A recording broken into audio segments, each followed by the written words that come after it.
Well, it's been almost exactly 2 years, and finally, the pandemic is dissipating. We made our choices, we learned our lessons, and it's a new dawn. And it's a new season for the year 2022, and a new time for all of us to embrace new life, new opportunities, new abundance. And while we balance our care and genuine prayer for peace and the awareness of a world that still includes unthinkable tragedy and sorrow and even war, we also are grateful for how blessed we are. And so let us use this spring of 2022 to take everything that we've learned, clear the past, and move forward in gratitude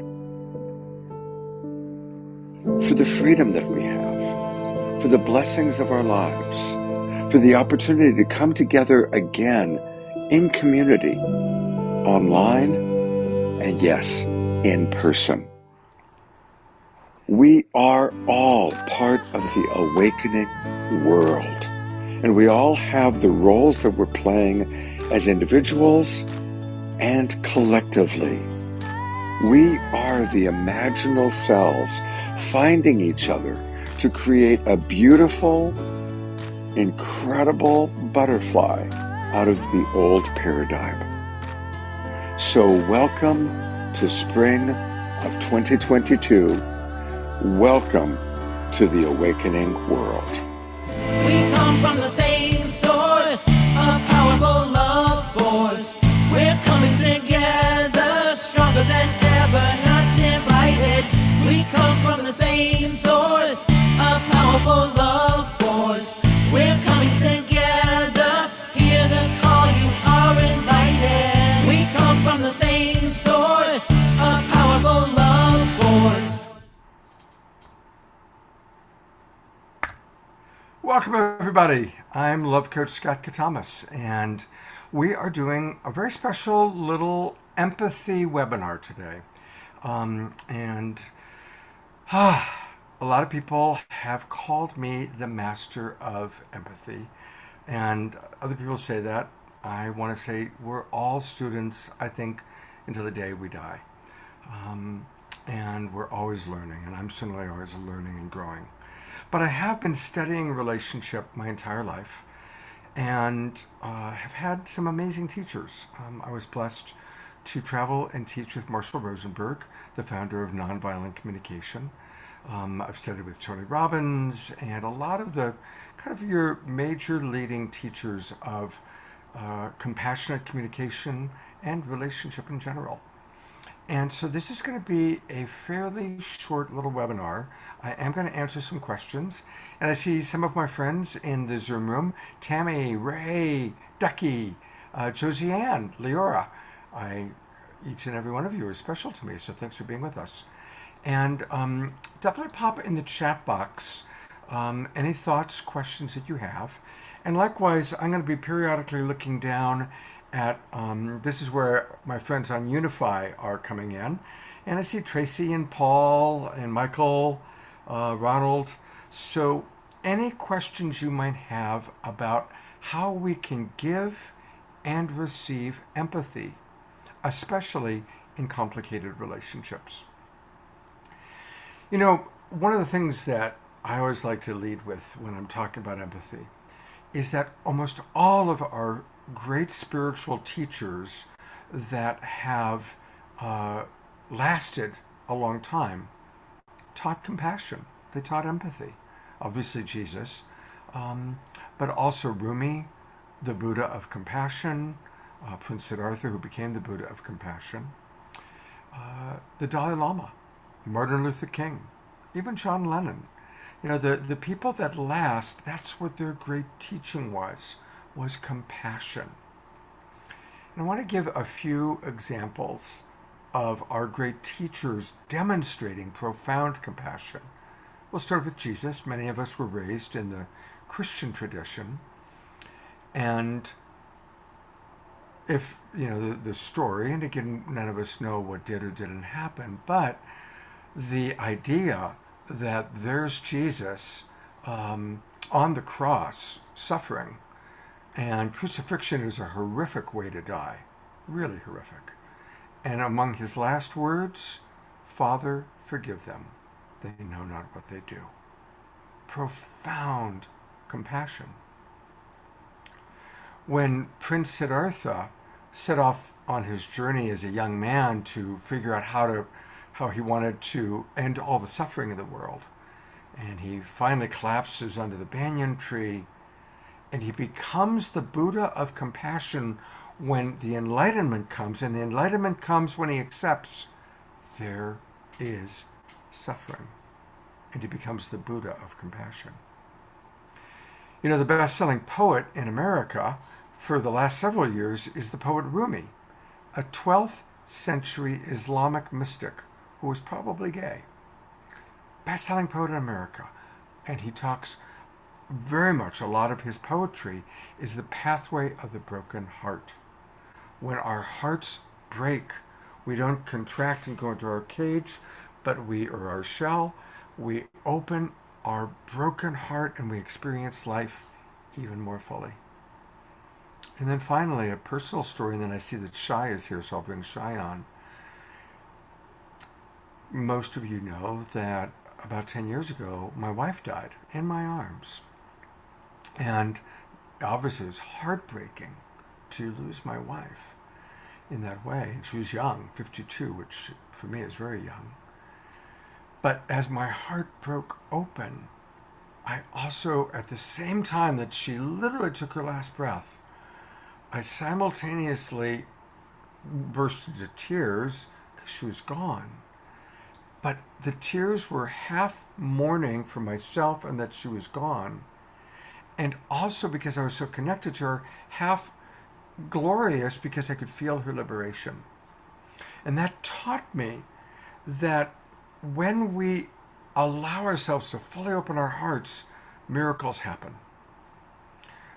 I've coached about 1,000 couples, and what I've learned a lot, but what I've learned that I want to express is that everyone wants to be loved and cared for. And so when I'm working with a couple or a family or even a polyamorous configuration or constellation, and inevitably they've come to me because they're hurting. People are hurting. Things have happened and their needs haven't been met. Their values haven't been met. They're hurting.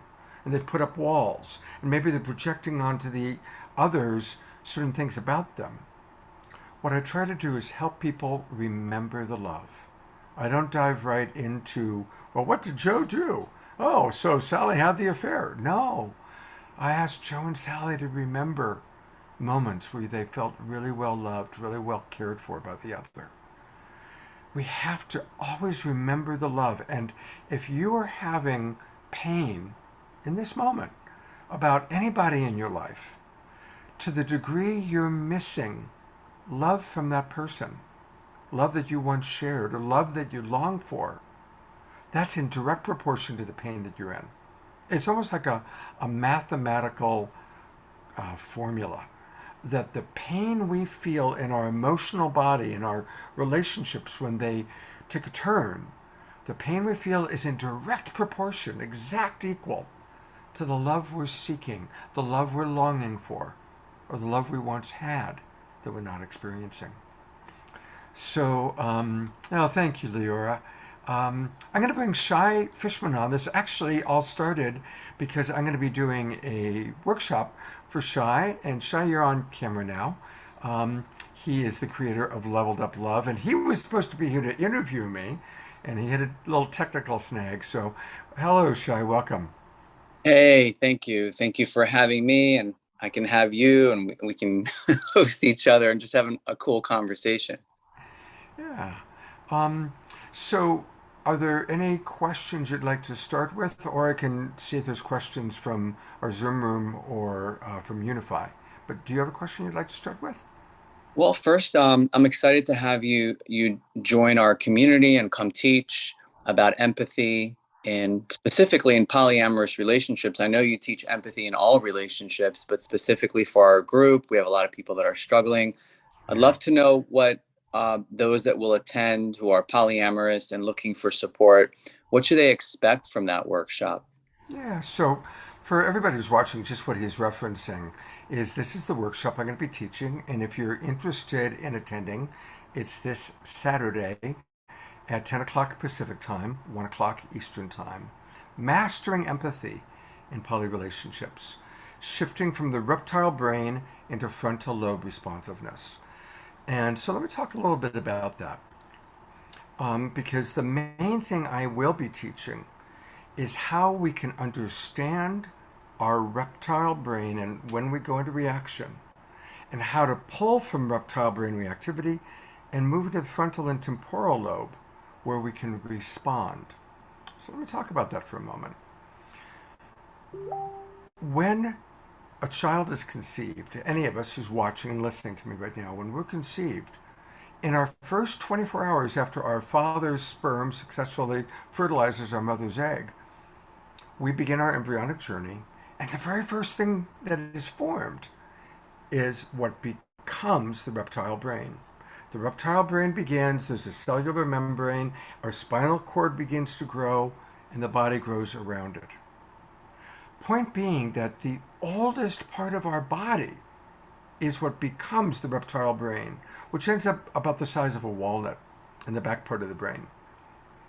It's also the most ancient part of our being from an anthropological standpoint. Now, why am I talking about this? Because we all have this reptile brain that our ancestors have had going way, way, way back.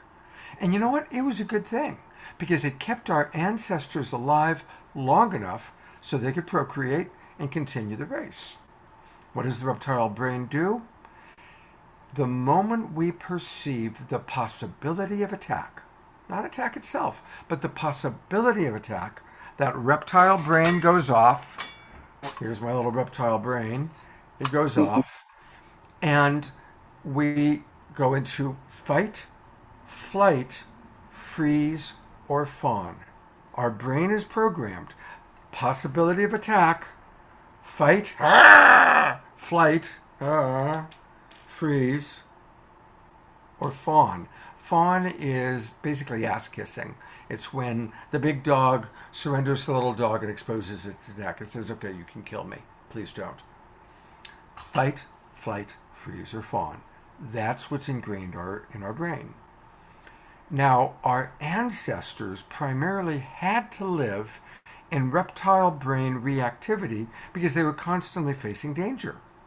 And so they were in a constant state of survival.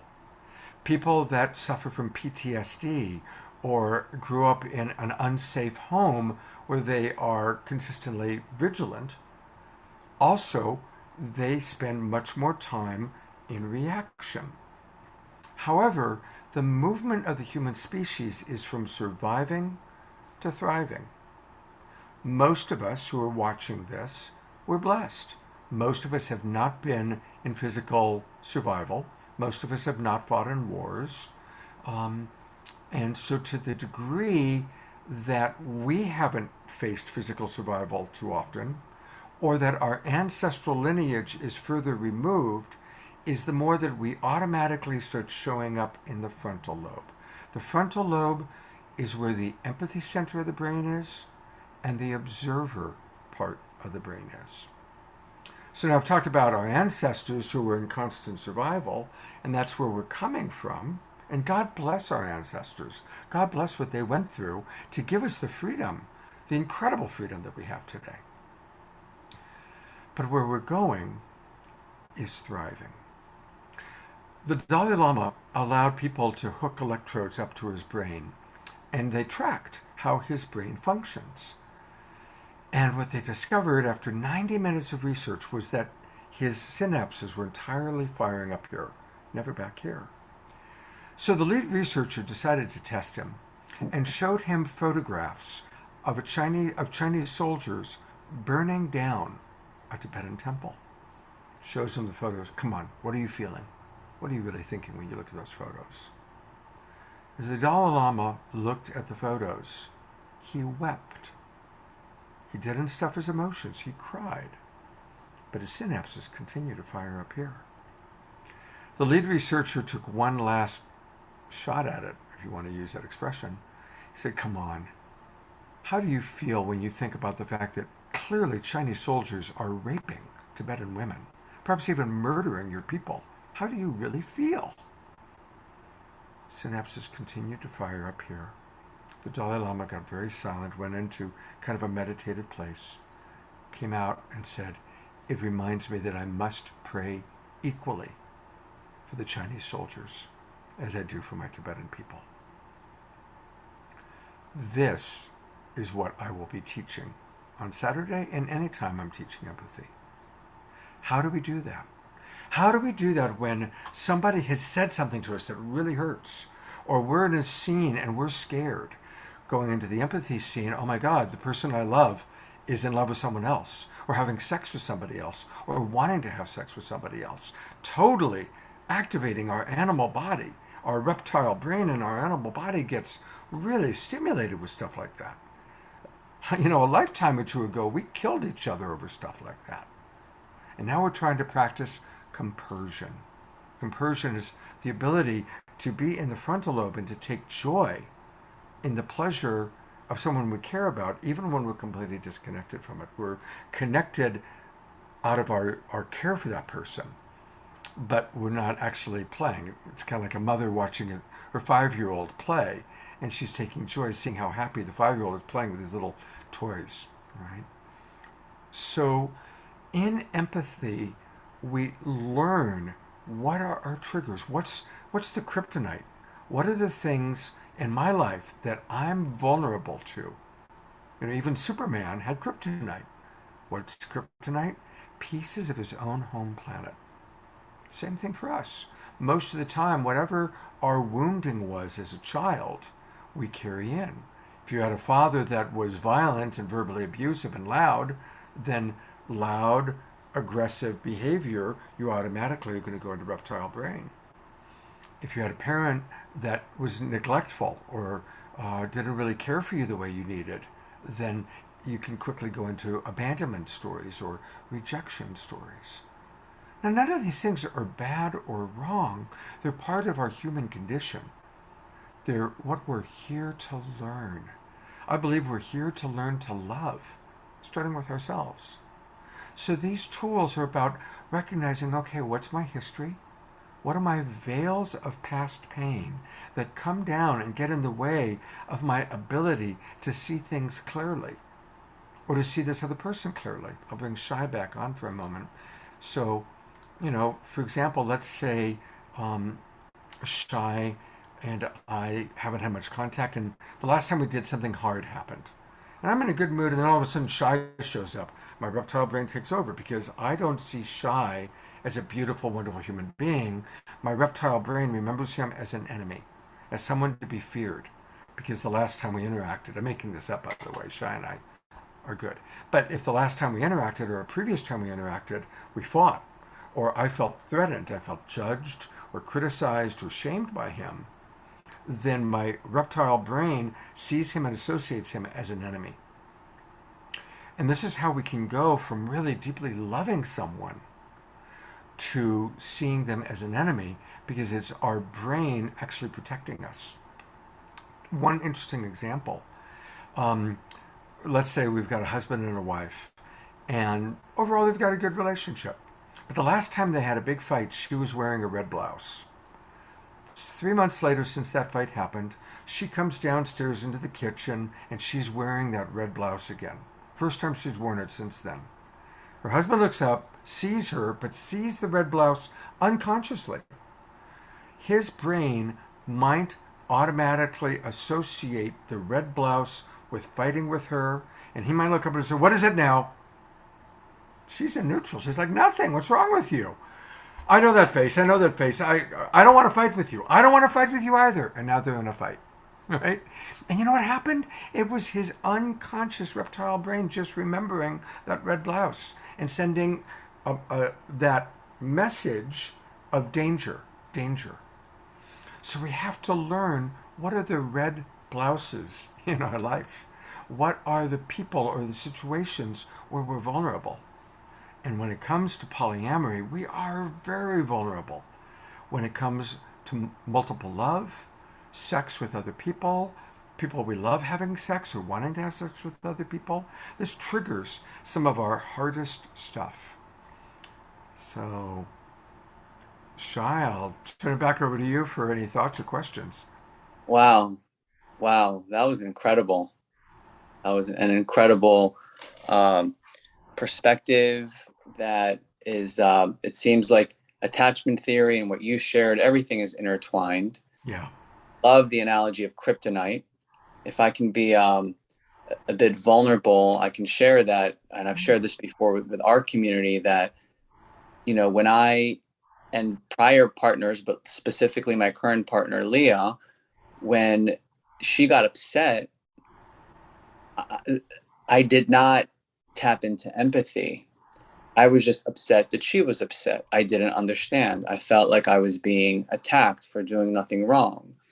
Now, what I'm hearing you say is that if I look at it as from a place of a curious heart and ask curious questions, slow things down and try to understand, and this is what I've been doing as of late, what her kryptonite is, Yeah. what kryptonite is showing up. And then you start to remember it. And now I don't even have to ask because I see the 6-year-old Leah. I see the 8-year-old Leah that was bullied and abandoned and rejected. And something as simple as going out on a date with full agreement and full consent with somebody new, right? Or Mm-hmm. spending the night with somebody new is not a frontal lobe situation. I can't necessarily think that I can intellectualize my way through that by just saying, well, we agreed to this. It's a primal reaction. It's an amygdala shutdown. It's very primal.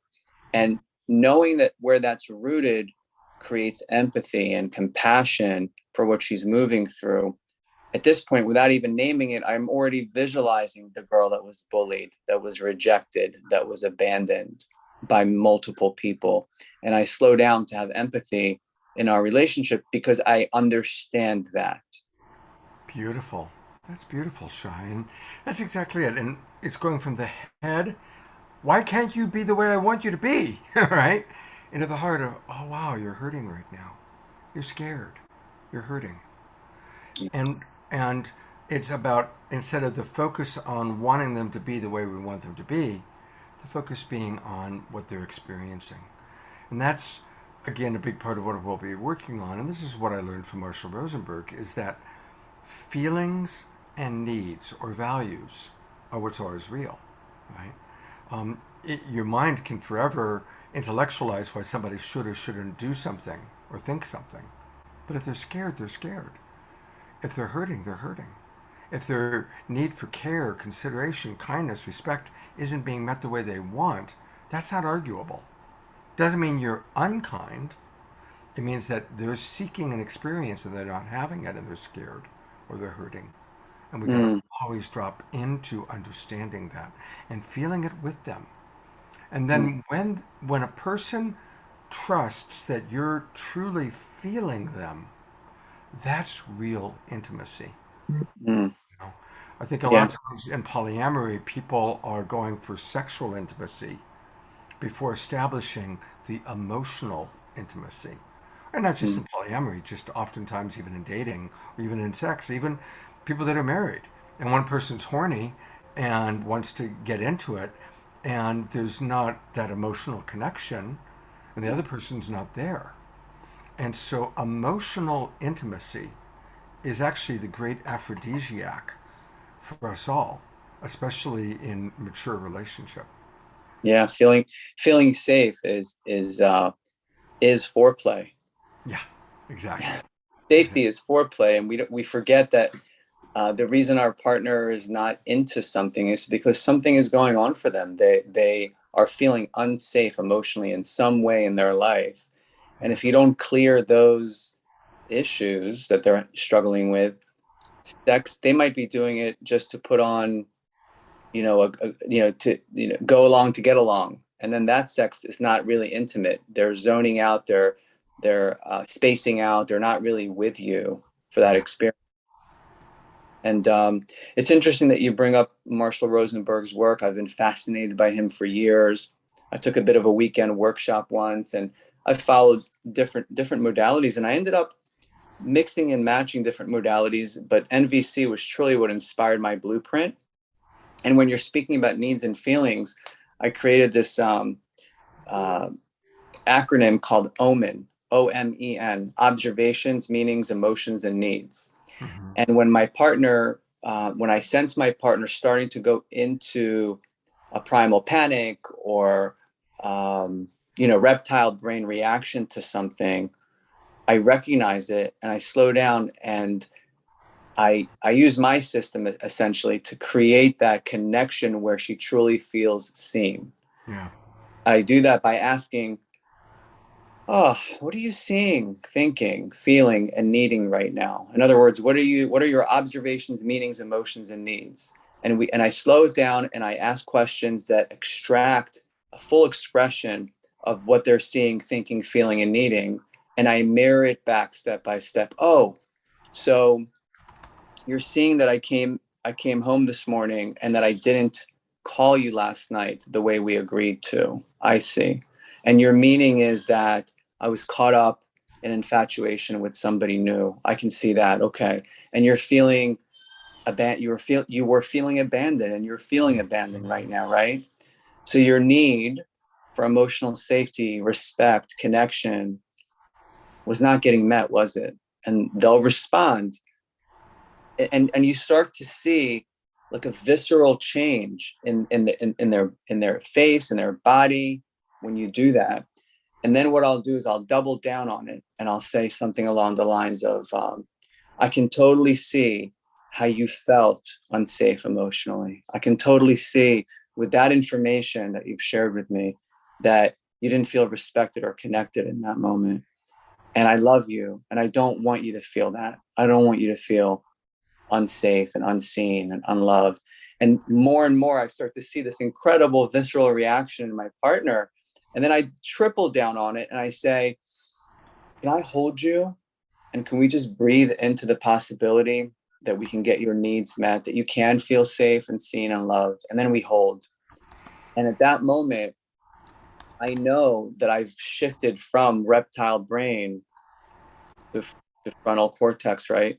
And then the discussion starts to operate from up here instead of back there, and you can have but what I find a lot of people are missing is that all of that. They're missing all of that. They're just wanting to figure, they're having a frontal cortex talking to a reptile brain and wondering what's wrong, why it doesn't make any sense, why it's what's the saying, if it's historical, uh, if it's hysterical, it's probably historical, Right. Well, right? yeah, and the psychological term is re-stimulated, and again, that happens all the time.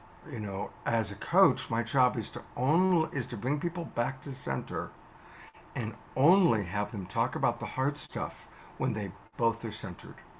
How to Mm-hmm. get someone back to center is by giving empathy. Yeah. Tammy, who's in our Zoom room and is awesome, we love Tammy, writes, "It's hard to be present if you aren't feeling safe. If you have old reels playing, you tap experience so that you are ready to respond instead of responding with romance, joy, or listening." So again, going back to reacting. Um, and Ray Ray is asking about feelings and emotions, different ways to check in on your partner. The best bet is, first off, is your partner an extrovert or an introvert? If it's someone who is harder to come up with words, then ask if you can guess. Hey, can I guess what you might be feeling? Can I guess what you might be needing? You never say you are needing this, you are feeling this, because that's self righteous. But hey, Shy, can I guess what might be going on for you? If your partner is more, words come easily, they're more extroverted, then just ask them, what are you feeling? What are you needing right now, babe? What are you Yeah. longing for? I like to use the word longing because it's rich. What are you longing for? Marshall primarily used the word needs, and needs is a good word, but for some people they associate it with being needy. And if people were ever told, you're just too needy, right? I can't be in relationship with you. You're too needy. And then we Yeah. decided, okay, well, I'll never be needy again. So you can replace the word needs with desires, longings, values. Kind of depends on the person and the situation. But Mm. it's like those are the things that are driving us at all times. And one of the things that I'll be providing on Saturday and that I provide for all my classes is a number of worksheets, including a list of all the primary emotions and real feelings that we have in life. The primary universal human needs, there's about 50. And then we're going to go through when we make an evaluation or judgment, but we think it's a feeling. I'm feeling screwed by you. I'm feeling manipulated by you. I'm feeling taken advantage of by you. Well, actually, none of those are feelings. They are judgments, they're evaluations, they're victim words. Now, there are painful feelings with that. If I'm feeling taken advantage of by you, it's not a feeling, I'm projecting that you're taking advantage of me. But I am in discomfort. I'm scared. My need for trust isn't being met. My need for safety is being challenged, right? And notice the difference between you're taking advantage of me or I feel taken advantage of by you versus, whoa, I'm feeling really scared right now and I'm longing for more trust. See how that's an invitation to connect and to understand me as Yeah. opposed to an accusation that, could is going to probably put you into reptile brain, and now we've got two raging reptiles going at it. I've got my shark reptile and my dinosaur reptile going at it. So, I know you wanted to keep it to a half an hour, um, and so are there any final thoughts or questions you want to ask or share, Shai? No, I'm excited to have you in our workshop. For those of you that are watching this now or later, I dropped in this chat leveleduplove.com/empathy. That's the address to go to the page that describes the workshop that we'll be running, and that way you can find it easily. There you go. Empathy and poly relationships. So the shortcut to get to that address is leveleduplove.com/empathy. So it's an easy address to remember or jot down if you want to join.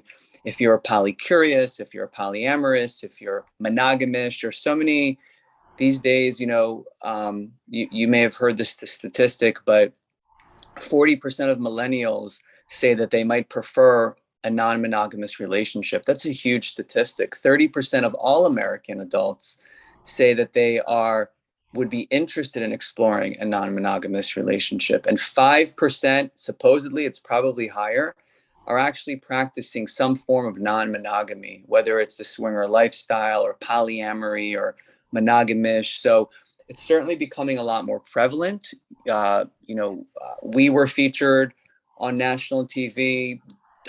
Dozens and dozens of polyamorous people have had features on national TV and magazines and so forth. So it's a wave that doesn't seem to be slowing down, especially post-pandemic. It seems like a lot of people are starting to question,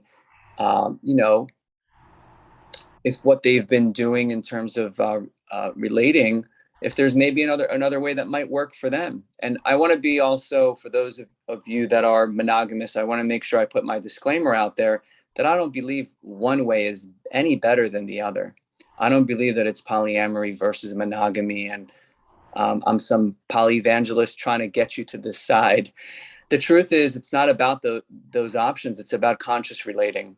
We want to make sure that if you are in a relationship, you're conscious, meaning aware of your partner's needs and your own needs, and that you're able to have conscious conversations where you're not feeling like you're under duress and you can never really truly share whatever those needs are that aren't getting met, whatever those fantasies are that aren't aren't being fulfilled.